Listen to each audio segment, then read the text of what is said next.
Hey everyone, Courtney Turek. Super happy to be with you all again this week to talk about some more tips to share.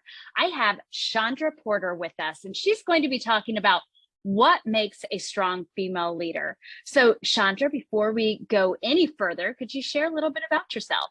Absolutely. Courtney, thank you so much for giving me this opportunity. I've had a little bit of time to follow you and kind of research what all you've got going on. And you are an amazing woman, and just kudos to you for the platform that you have. So thank you so much Thank for you. having me. I am Chandra Porter. I live right outside of Nashville. I've actually been in sales, pharmaceutical, medical device sales for, gosh, I'm telling my age a little bit. So almost 15, 16 years now. Primarily in like the dermatology, plastic arena. But I love it. Sales is my passion. I thought I want to be a psychologist one day, and quickly changed my avenue. But I feel like I use my psychology degree a lot in sales. But currently I am a district manager. I've been in management for 4+ years. I've been in training and currently in management. So just been in this arena for quite some time. Love it. Cannot imagine doing anything any different. So thanks for having me. You are so welcome. And I can't be more thrilled to have you here today. I hear about what an amazing leader you are. Your people stand by your side, they don't leave your team. And that is why we're talking to you today, because I need to know, and everyone else, what makes a strong female leader, Chandra?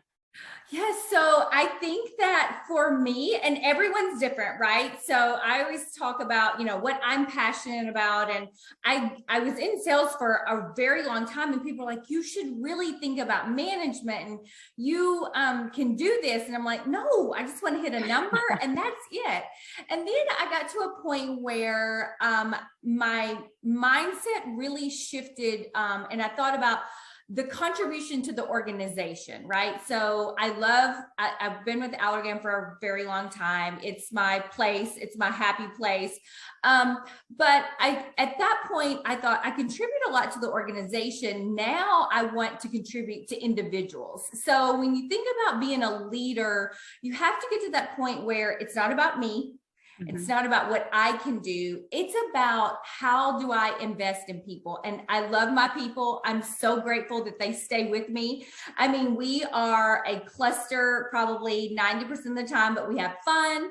And sometimes I am kind of all over the place, but I just love investing in my people. And when I became a manager, my goal was to really live by and focus on the quote by Maya Angelou, where she says, people will forget what you said, and people will forget what you did, but people will never forget how you made them feel. So every Ugh, single day, I know, I love it. So that's every day amazing. I wake up, and whether it's a text, it's a WhatsApp message, it's an email to my team, I want them to know that I love them, I appreciate them, they are kicking butt and taking names, and I'm right there with them. And so for me, it's about the investment in the people that are on my team, the people that are in my organization, and quite honestly, our customers too. I mean, we have some amazing customers and accounts that they're my people too. So for me, when I think about women and leadership and the leadership role that I have currently, it's about the passion that I have with the individual. Love that. So the passion in the individual and really making them feel like a human being, right? Yes. Yeah.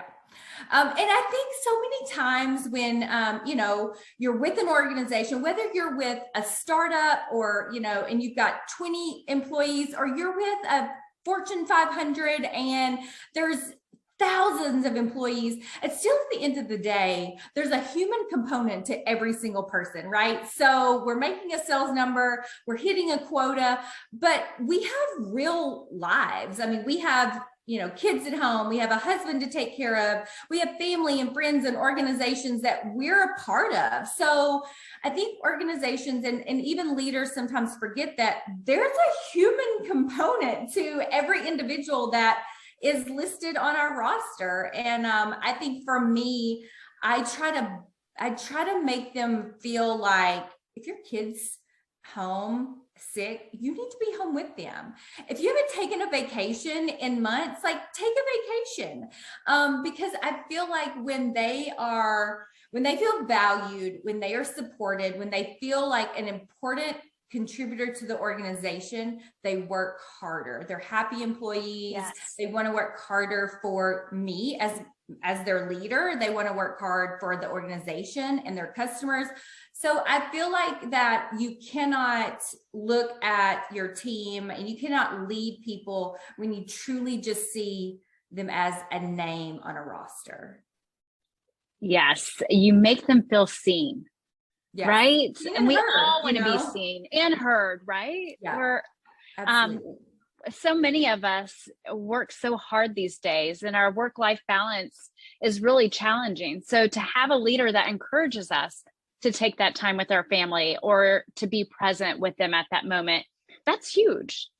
It is. And let's be honest, especially in sales, medical device sales, who's working 40 hours these days? I mean, we're like 50, 60, 70 right. hours a week sometimes. And, it's a grind, but you can still be successful. You can still be a P-Club winner. You can still, hit your number and make lots of money and still take time with your family, go on your vacations, establish boundaries and stuff. And I think that, sometimes we get, I always say we're that little rat on the wheel where you just keep spinning and spinning. And if you don't establish boundaries, if you don't prioritize what's important to you, it's a never ending cycle, So you are right. It's a never ending cycle and we will keep running ourselves ragged.